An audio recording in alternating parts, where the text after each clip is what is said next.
Bismillahirrahmanirrahim. Alhamdulillahirrabbilalamin. Puji syukur pagi ini kita dipertemukan. Di sebelah saya kenalkan. Jadi kenalkan ya, wajah baru tapi pemikiran baru ya. Di sebelah kiri saya Kang Suman ya, Suman. Sudah lama aktif sih sebenarnya di saya Percikan Iman. Iya, bukan di apa? Porsi ya? Di Porsi, Ustaz. Porsi. Oke, rekan-rekan sekalian, Kang Suman, kita awali saja dengan pertanyaan ya. Karena udah nggak sabar lihat ibu bapak. Mangga Ustaz. Bismillahirrahmanirrahim. Ustaz, saya mau curhat. Curhat apa? Soalnya saya bingung harus meminta pendapat sama siapa. Mohon solusinya ya Ustadz. Saya mendapatkan suami orang luar Pulau Jawa. 2 tahun pertama pernikahan kami tinggal di Bandung. Dan suami merintis usahanya dan saya bekerja sebagai PNS. Tapi ternyata berwira swasta di Bandung tidaklah segampang yang dibayangkan. Atas saran orang tua dan keputusan kami, akhirnya suami memutuskan untuk mencari nafkah di daerah asalnya. Sebagai seorang istri, saya ingin sekali mendampingi suami, tapi orang tua terutama ibu tidak memperbolehkan saya dengan alasan saya anak perempuan satu-satunya dan dianggap paling berhasil di keluarga. Sampai-sampai ada omongan kalau jadi pindah jangan pernah mengakui beliau sebagai ibu lagi. Jika na ayah di dia beda. Dan beliau minta dikembalikan uang dari mulai mengandung saya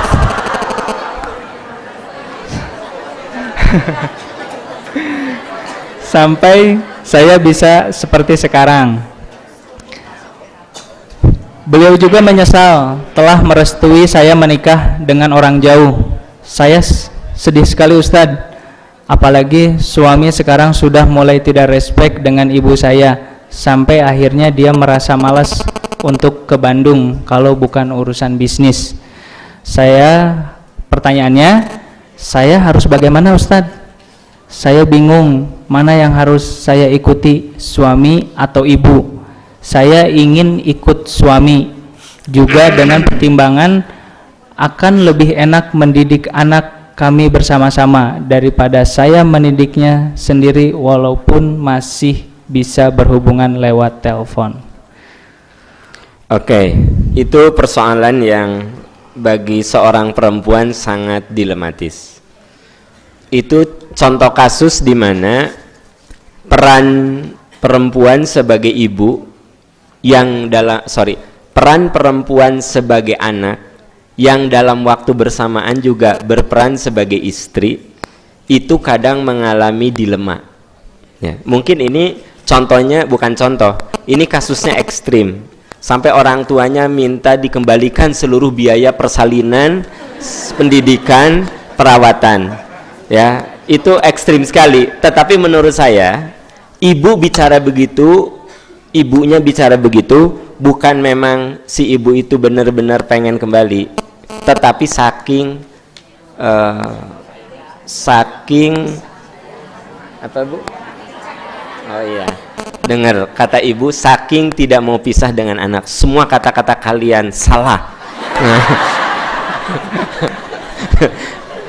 Yang saya paling dengar adalah yang paling senior. Saking tidak mau berpisah dengan anak. Jadi bukan berarti ibu Anda itu memang butuh duit untuk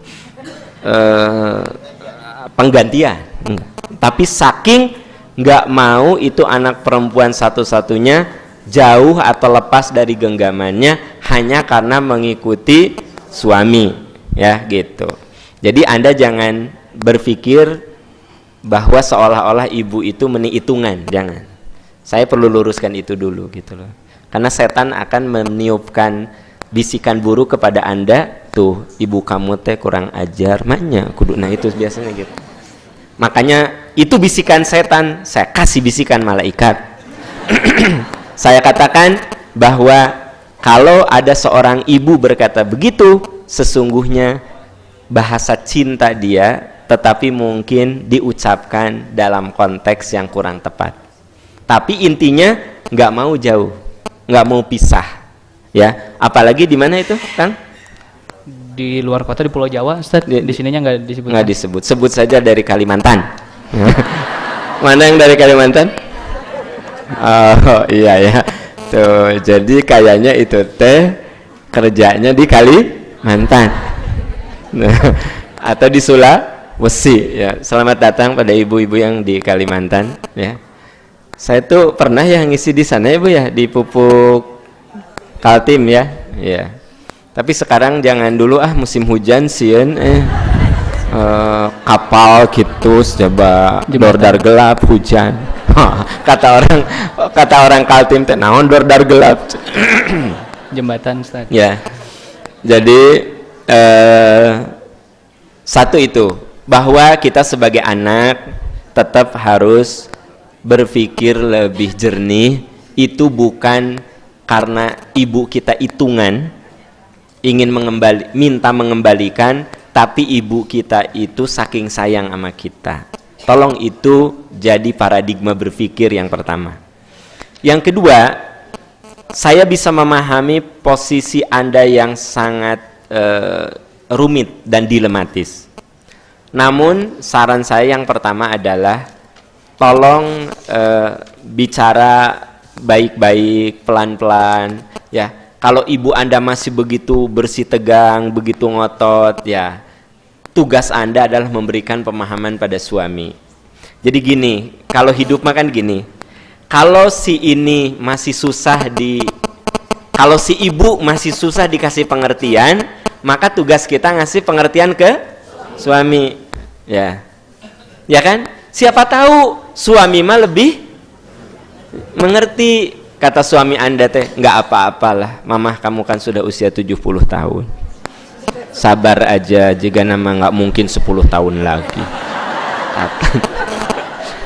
Tak. Apa Bu? Sahur ibu, paham nih gitu. Iya mah bisa saja suaminya ngomong gitu.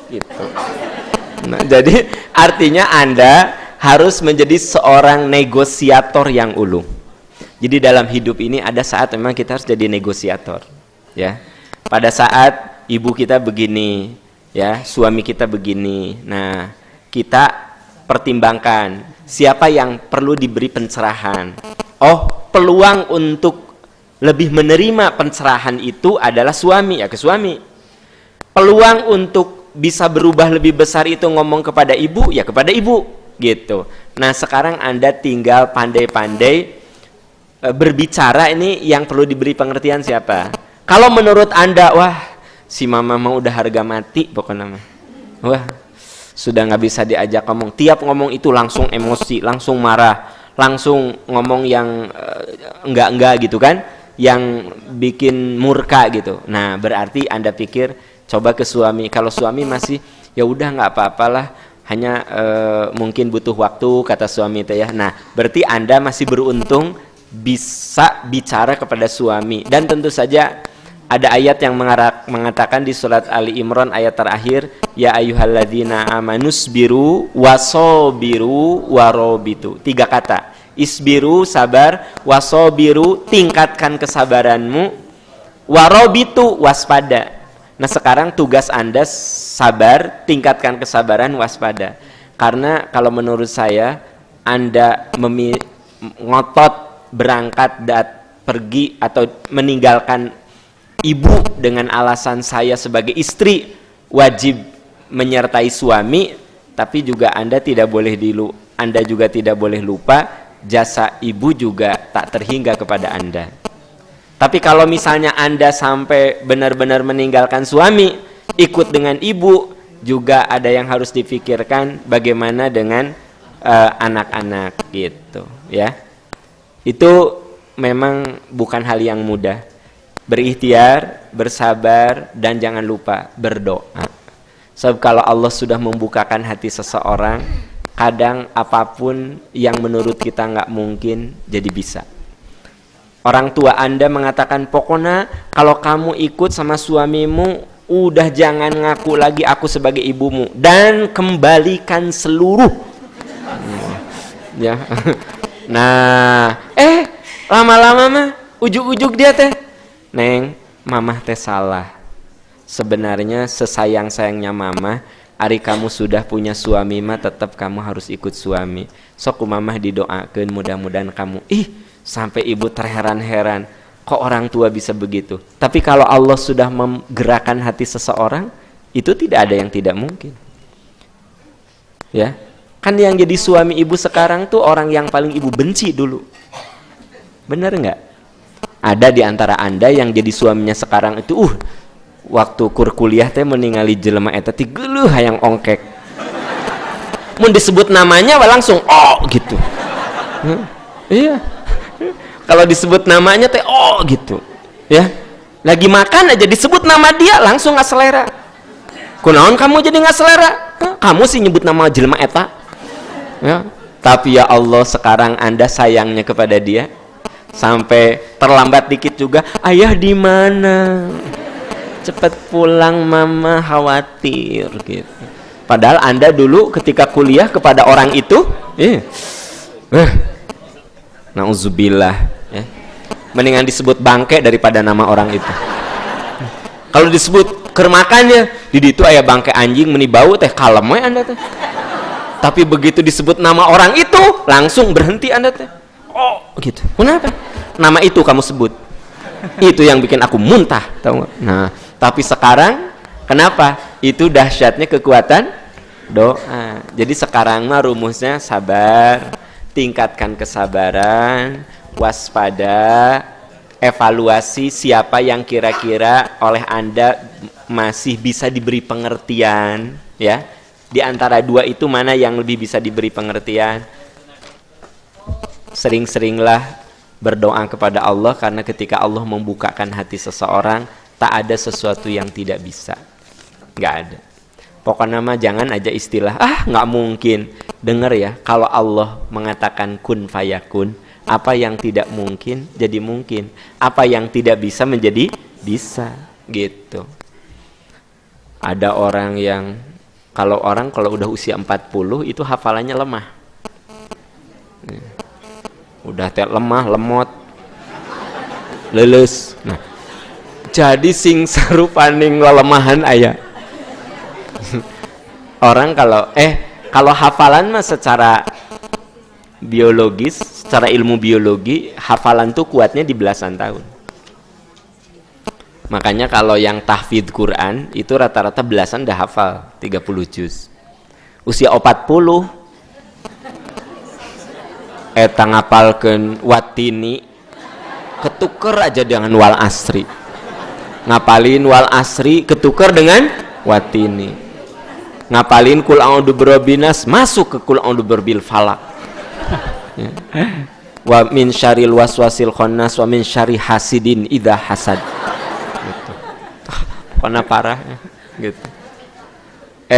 Kata orang teh, "Lah, kamu udah 40 tahun mau menghafal Quran, mission impossible." Ya. Meni gaya aku bahasa Inggris. Kamu masuk tahfidz Quran? Mission impossible. Tidak mungkin. Oke, kata Anda tidak mungkin. Tapi kalau Allah mengatakan kun fayakun, kamu bisa, maka kamu akan bisa. Semua teori manusia akan mandul, dan seluruh perhitungan manusia tidak bisa menjangkaunya. Coba Anda lihat, secara logika empirik, ya, secara empirikal, secara empiris, yang namanya api itu panas, benar nggak? Tapi ketika Allah menyebutkan kun, jadilah kamu api yang dingin, dingin. Orang melihatnya panas, tapi Allah mengatakan ya naru kuni barda wassalam, api dinginlah. selamatkan Ibrahim. Maka Ibrahim dibakar, tidak apa-apa. Dengar ya, kalau Allah sudah nolong, makanya yang kita tunggu itu, yang harus kita lakukan tuh ikhtiar, doa, setelah itu tunggu pertolongan Allah. Apa Bu? Ikhtiar, doa, tunggu pertolongan Allah. Sudah. Kerjaan kita mah gitu. Ikhtiar, doa, tunggu aja pertolongan Allah. Sudah. Dah aja. Karena kita sebenarnya ketika sukses, aslinya itu karena pertolongan Allah. Itulah makanya ayat tentang kemenangan diawali dengan idza jaa nasrullahi wal, apabila datang pertolongan Allah, dan yang disebut kemenangan dulu apa pertolongan Allah. Nah, berarti kalau rekan-rekan sukses mencari jodoh ya, sukses menjadi memahami sesuatu, sukses menyelesaikan kuliah, sukses apapun lah dalam hidup, yakini itu pertolongan Allah. Makanya orang beriman itu kalau dipuji, ya Allah ibu meni hebat, apa katanya? Alhamdulillah, ini berkat pertolongan Allah. Gitu ya Bu ya. Ibu misalnya punya anak tiga-tiganya sakolana teh sukses ya gitu, hebat lah tiga-tiganya. Ya Allah ibu gimana sih cara ngadidiknya? Ya saya mah ikhtiar berdoa, tapi anak-anak saya bisa begini karena pertolongan Allah gitu. Nah makanya saya ingin tegaskan, tugas kita berjuang ya. Anda yang tadi punya masalah dan termasuk masalah-masalah lain ya gitu, berjuang, kemudian berdoa, setelah itu biarkan pertolongan Allah itu turun. Sudah. Begitu pertolongan Allah turun, logika manusia susah untuk menjelaskannya. Susah. Gitu. Ada orang yang kena kanker darah. Di Singapura itu divonis tidak akan kuat 6 bulan. Nggak akan kuat. Kalau ilmu medis, kalau dilihat dari ilmu medis nggak akan kuat. Nah, si orang itu hanya berikhtiar, berdoa, selebihnya dia nunggu pertolongan Allah. Dari divonis sampai sekarang dia masih hidup 12 tahun. Dari divonis katanya kan paling lama 6 bulan, paling lama itu, ya. Jadi sudah tidak ada harapan secara ilmu kedokteran. Tapi ketika Allah memberikan setitik pertolongan, ya itu susah menjelaskan. Bagaimana orang yang mengalami kanker darah itu dari divonis sampai sekarang masih bisa hidup 12 tahun. Gitu. Duka sabaraha tahun deui tah. Iya kan eta mah rahasia Allah. Anda mah suka ikut memponis lagi kan gitu. Nah, oke Kang, itu ya. Dan sayang dengar yang saya ceritakan, tolong ini rumus hidup untuk seluruh problem yang kita hadapi. Apa?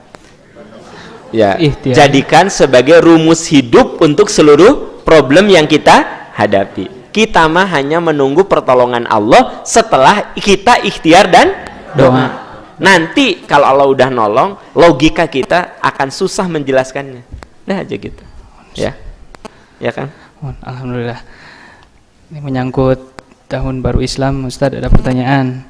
Ustadz, saya ingin bertanya, hal apa saja yang termasuk bid'ah di bulan Muharram atau tahun baru Hijriah?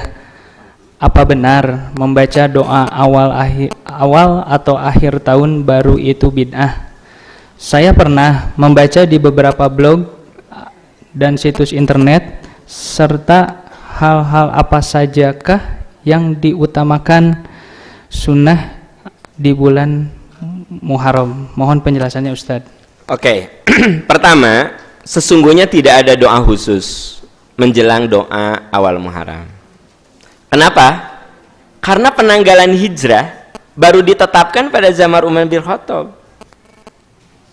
Jadi sayang pakai logika ya, dengar baik-baik. Dengar baik-baik. Penanggalan hijrah itu dipakai zaman Rasul, dipakai. Nah, tetapi menjadi sebuah kalender Itu pada zaman Umar bin Khattab. Dan pada zaman Rasul, tahun itu lebih menuju kepada kejadian-kejadian besar. Tahun Badar, berarti ada perang Badar. Tahun Gajah, tahun Fathu Makkah, penaklukan kota Mekah. Nah, pada zaman Umar bin Khattab, Umar mengundang sejumlah intelektual, bermusyawarah sebagai kepala negara, minta masukan dari para pakar. Mulai kapan kita menggunakan penanggalan? Atau dari mana? Apakah dari lahirnya Rasul? Apakah dari mulai diangkatnya Rasul sebagai utusan? Atau dari mana? Muncul ide. Akhirnya Umar sebagai kepala negara memutuskan. Saya sebagai khalifah memutuskan bahwa penanggalan kita akan mulai dari hijrahnya Rasul.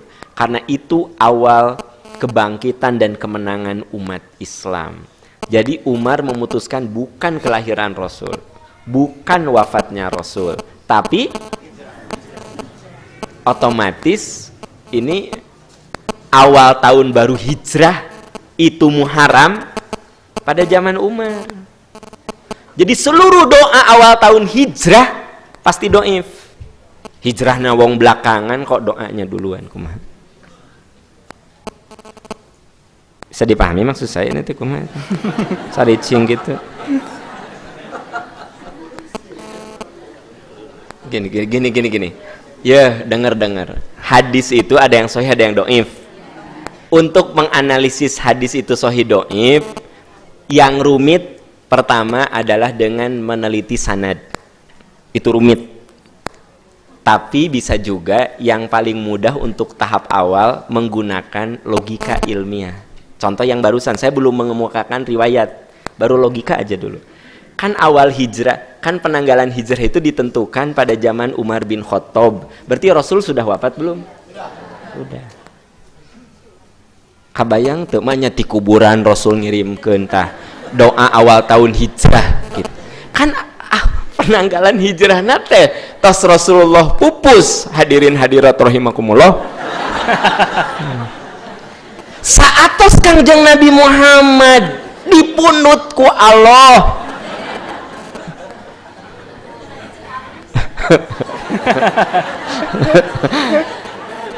Dipunut ku Allah Subhanahu wa taala. Salajengna Khalifah Umar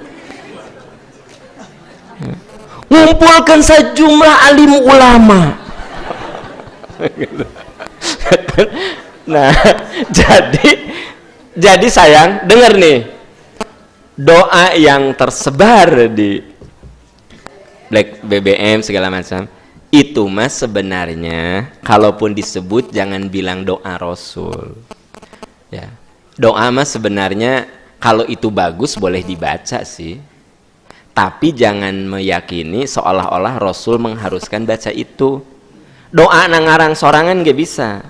Ya Allah, ya Rahman, jadikanlah awal tahun baru Hijriah ini menjadi awal kebangkitan bagiku untuk keimananku, pemikiranku, semangatku, dan jadikan ya Allah tahun baru Hijriah ini menjadi perahu yang menghantarkan saya dalam surga dan keriduanmu. Boleh.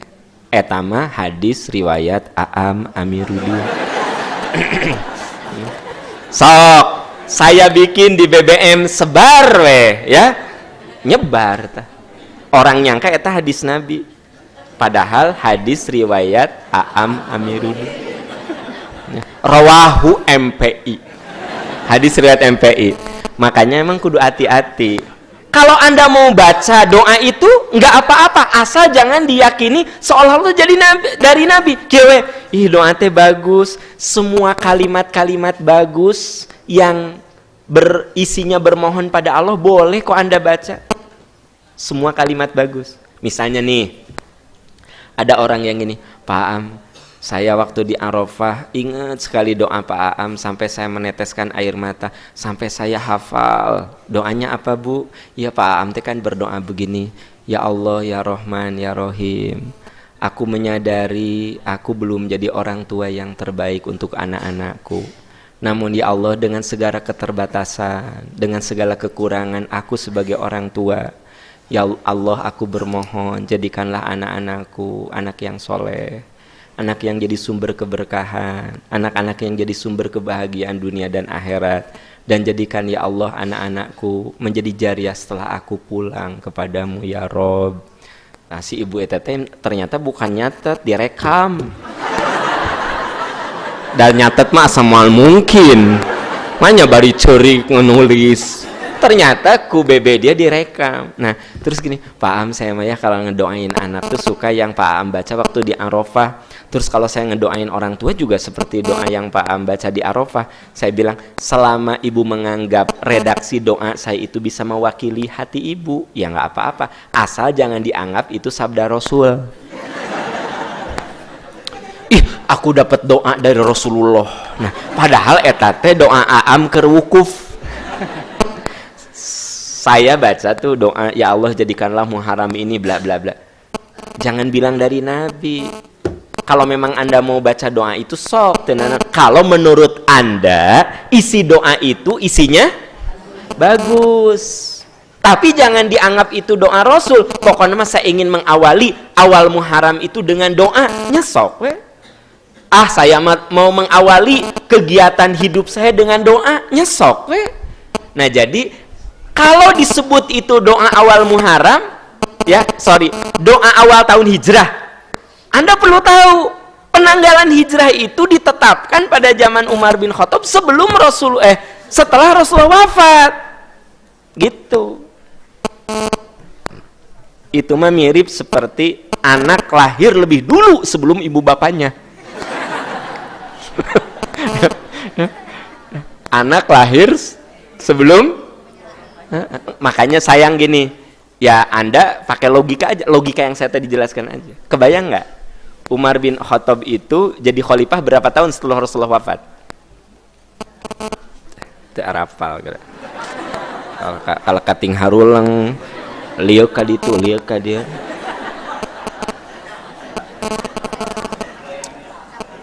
Umar bin Khattab jadi khalifah setelah berapa tahun Rasulullah wafat? Oke, pertanyaan yang lainnya supaya membantu. Khalifah Abu Bakar berapa tahun menjabat? Teu apal dewan. Jawab teh bari nunduk. Duh kata terang. Yang paling parah, kasih tahu dong, jangan ngetes aja. Kasih tahu dong. Nah, rekan-rekan sekalian, ya. Jadi 5 tahun setelah Rasulullah wafat itu tahun baru Hijriah baru dibicarakan. Gitu. Jadi yang ingin saya tegaskan di sini, mana mungkin Rasul mengeluarkan doa awal tahun hijrah sementara penanggalan hijrahnya saja 5 tahun setelah Rasul wafat. Kumaha teu nyara rambut. Gitu. Gitu. Dan sebenarnya nggak usah pakai dalil, logika gitu ya. Gitu. Nah jadi satu itu tidak ada doa khusus. Tapi kalau Anda mau berdoa supaya awal tahun hijriah itu menjadi titik tolak kebaikan, boleh nggak? Boleh. Bagaimana doanya? Up to you, terserah Anda. Redaksinya kita sendiri bikin apa aja. Ya Allah, ya Rahman, jadikanlah awal tahun hijriah ini sebagai awal kebangkitan untuk perusahaanku. Boleh nggak? Boleh, itu hak Anda. Ya Allah, awal tahun hijrah perusahaan baik kahayang orang. Nah, gitu ya. Ya Allah, jadikanlah awal tahun hijriah ini sebagai awal di mana saya akan searching jodoh ya Allah. Searching. Amin. Searching. Amin. Ya. Amin. Amin. Biasa charging, searching. Nah, kan gitu. Ya. Loh, Anda jangan menertawakan, itu hak saya dalam berdoa. Anda kok menertawakan? Ya Allah, saya mau searching ya Allah. Amin, Ustaz. Amin. Biasanya searching informasi di internet, ya mas searching jodoh, searching ya Allah, searching. Anda tong yang serikan hak saya. Karena itu doa yang namanya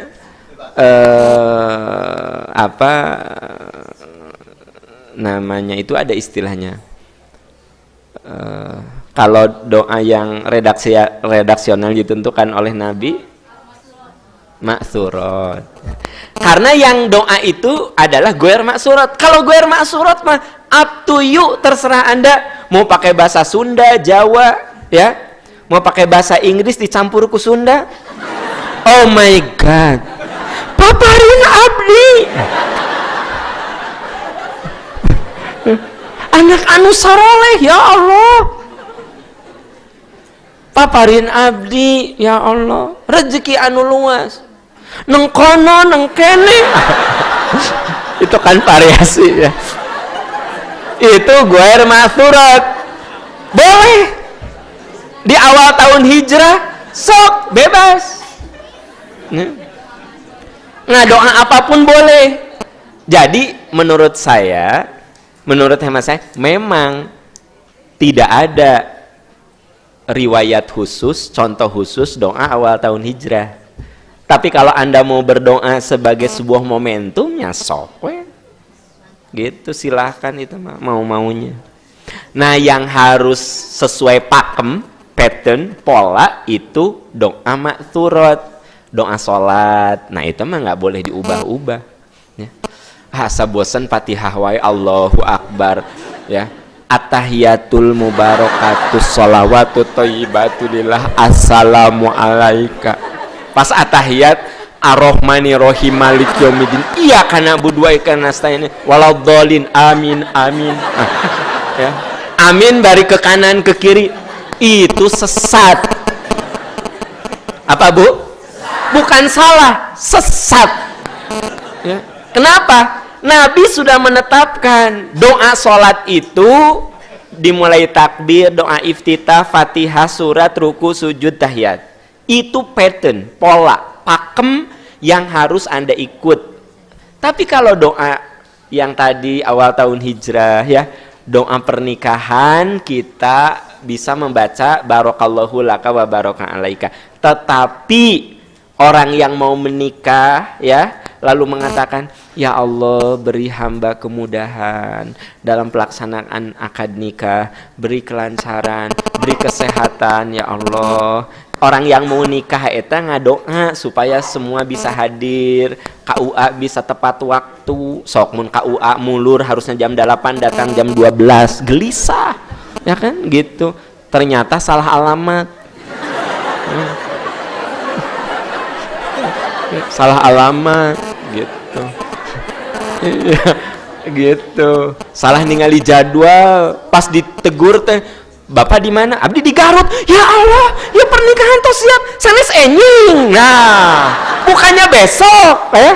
Nah, makanya Anda yang mau nikah subuh teh ngadoa, ya Allah beri hamba kemudahan, kelancaran, kemudahan dalam akad nikah ini. Semua orang yang terlibat diberi kekuatan untuk hadir pada waktunya ya Allah. Boleh nggak?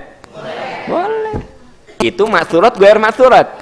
Goer maksurat. Soknya mau ku Sunda, ku Jawa, ke Indonesia. Nah gitu. Nah kemudian Muharram itu yang paling pasti dalilnya, yang paling pasti dalilnya adalah saum 9-10 Muharram. Itu yang paling pasti ya. Dan Rasulullah hanya melakukan yang 10-nya. Tanggal 10 Rasul melakukan. Lalu Rasul bersabda, sekiranya umurku sampai di tahun depan, la asumanna yaumat tasi', pasti aku akan puasa di hari ke-9-nya. Makanya kalau kita saum tanggal 9 Muharram, itu kita melaksanakan sunnah hamiyah, sunnah yang jadi cita-cita Rasul. Disebut cita-cita karena Rasul tidak sempat melaksanakannya, sebab Rabiul Awal, 12 Rabiul Awal hari Senin, beliau keburu dipanggil oleh Allah wafat. Jadi tahun berikutnya, nah Muharram, Safar, Rabiul Awal, Rabiul Awal, Rabiul Tsani ya. Nah, atau Ula akhir ya. Jadi gini, Muharram, nah Rasul Muharram tuh saum tanggal 10. Lalu Rasul katakan, andai umurku nyampe tahun depan, jadi level Rasul saja tidak tahu kalau tahun itu bakal wafat. Ya, level Rasul tuh, sesoleh-solehnya Rasul. beliau tuh nggak akan tidak tahu, beliau akan hanya beliau katakan kalau umurku sampai tahun depan, nah itu kan muharam nih, muharam sekarang, tahun depan la asumanna yaumat tasi, saya pasti saum di hari ke-9-nya. Tapi kan Rabiul Awal Rasul wafat, berarti tahun berikutnya memang beliau sudah tidak ada. Nah kalau kita melaksanakan saum tanggal 9-nya itu sunnah hamiyah, sunnah yang jadi cita-cita Rasul, dan tanggal 10-nya kita melaksanakan sunnah Rasul. Tapi dua-duanya karena sudah tanggal 9-nya tetap sunnah Rasul karena sudah dicita-citakan. Itu yang paling pasti, dalil yang paling sahih seputar ibadah di bulan Muharram. Sesisanya itu tergantung Anda. Itu. Jadi sebenarnya tidak ada sholat awal Muharram. Ibu bapak, mari kita sholat awal Muharram. 27 rakaat. Gitu. Ya. Kulhu tiap rakaatnya selama 20 rakaat. Kemudian 3 rakaatnya Qul a'udzu birabbin nas, Qul a'udzu birabbil falaq, kulhu. Maaf, ini namanya bid'ah. Nabi tidak mencontohkan. Ada tobat awal Muharram. Sholat tobat jamaah, pada nangis, meminta, meratap, ya gitu. Kalau Anda mau tobat di awal Muharram, silahkan. Tetapi ada ritual khusus seperti ratapan, nah itu yang jadi masalah. Gitu. Semoga kita dibimbing oleh Allah senantiasa melaksanakan sesuai ilmu yang Allah berikan, ya. Amin. Oke, mungkin itu dulu ya. Kita break dulu. Alhamdulillah.